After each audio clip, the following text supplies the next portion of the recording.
The year was 1871, a time of great unrest. The war had torn through cities, villages, and countrysides, leaving destruction in its wake. Young Captain Elias Carter, a hardened soldier of the Union Army, led his regiment through the war-torn plains, where the echoes of cannon fire and musket shots filled the air like a haunting melody. The war was brutal, but Elias had seen worse. He had fought in battles where the ground turned red, where men fell like leaves in autumn. Yet this war was different. It was a battle for survival, a fight against not just the enemy, but also the very land that sought to consume them.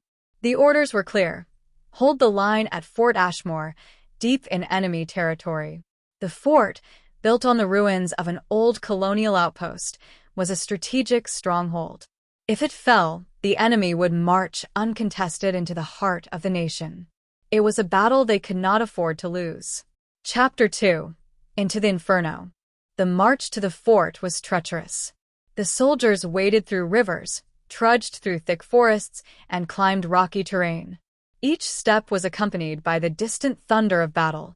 Some men had grown weary, their faces pale from hunger and exhaustion. As they neared Fort Ashmore, Lieutenant Samuel Green, Elias's closest friend, rode beside him. "Do you ever wonder, Elias, if we will ever see home again?"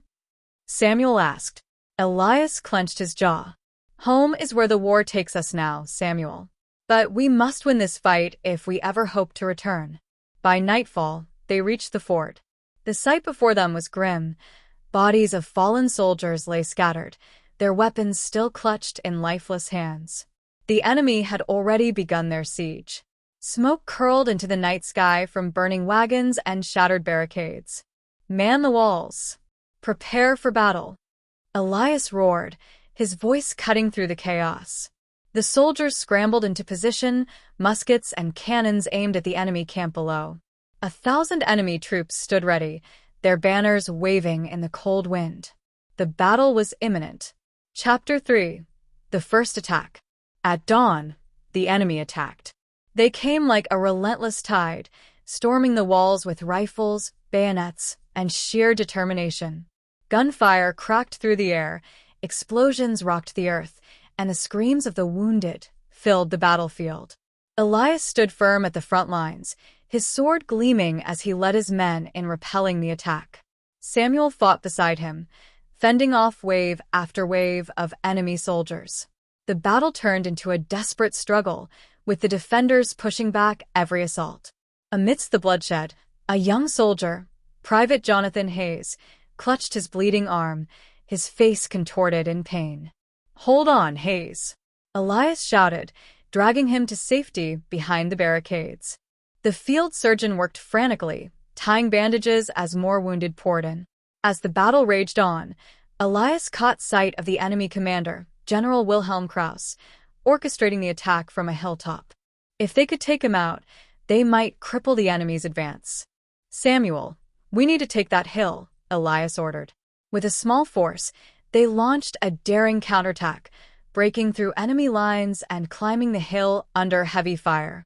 Musket balls whizzed past, but they pressed on. Reaching the top, Elias engaged in a brutal duel with Krauss. Their swords clashed, sparks flying as they fought with deadly precision.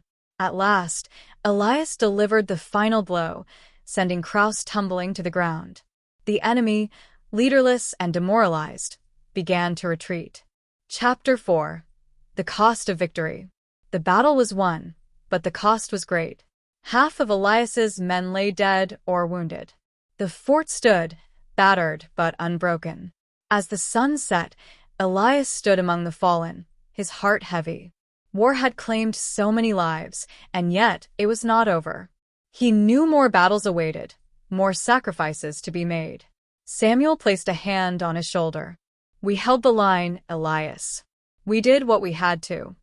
Elias nodded, but at what cost? As night fell, the surviving soldiers gathered, lighting torches in honor of their fallen comrades. The flames flickered in the darkness, a symbol of resilience, of the will to fight on, even in the face of despair. The war was far from over, but for now, they had won. And so, the echoes of valor carried on, whispering their story into the annals of history.